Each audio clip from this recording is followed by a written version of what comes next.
Restriction fragment length polymorphism, or you may call it RFLP analysis. It's used to identify a change in the genetic sequence that occurs at a site where a restriction enzyme cuts. RFLPs can be used to trace inheritance patterns, identify specific mutations, and for other molecular genetic techniques. Restriction enzymes are proteins isolated from bacteria that recognize specific short sequences of DNA and cut the DNA at those sites. The normal function of these enzymes in bacteria is to protect the organism by attacking foreign DNA, such as viruses.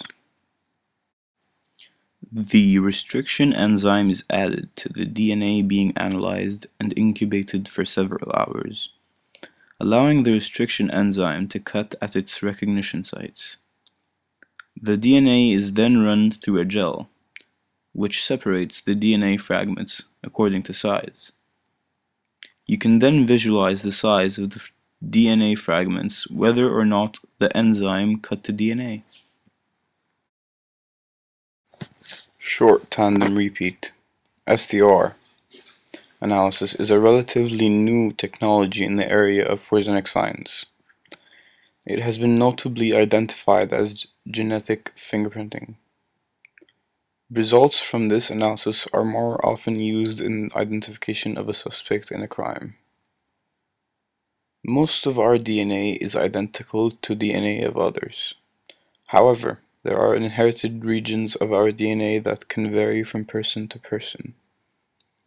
Variations in DNA sequence between individuals are termed polymorphisms. Sequences with the highest degree of polymorphism are very useful for DNA analysis in forensic cases and pattern testing.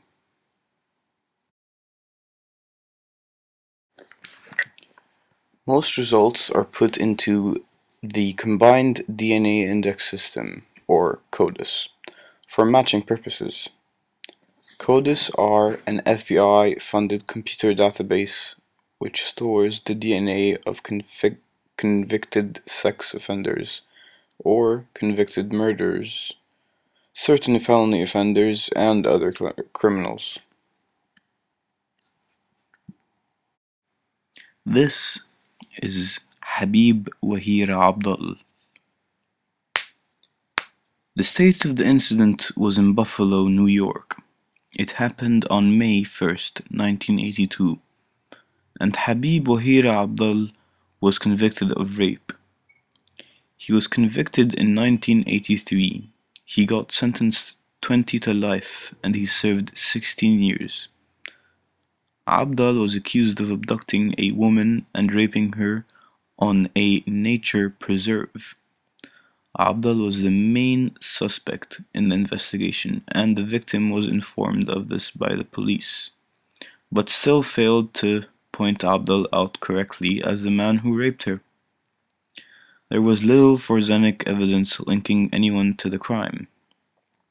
However, there were hairs found at the crime scene and on the victim that came from African descent. Back then, people were a bit racist.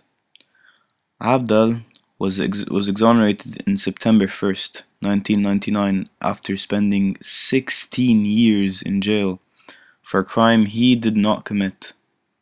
He was found innocent after they did further testing on the hairs that were retrieved from the crime, and they did not match Abdal's hair. Abdal then received $2 million as compensation after Abdal was released. He was diagnosed by cancer. Abdal then died 6 years later of cancer.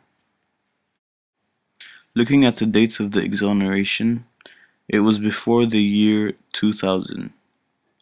That meaning that they found out that Habib Wahir Abdal was convicted by using RFLP, because STR or PCR were still not available at that time. Okay, thank you for watching my podcast. I hope you liked it, and have a good evening or night wherever you're watching this.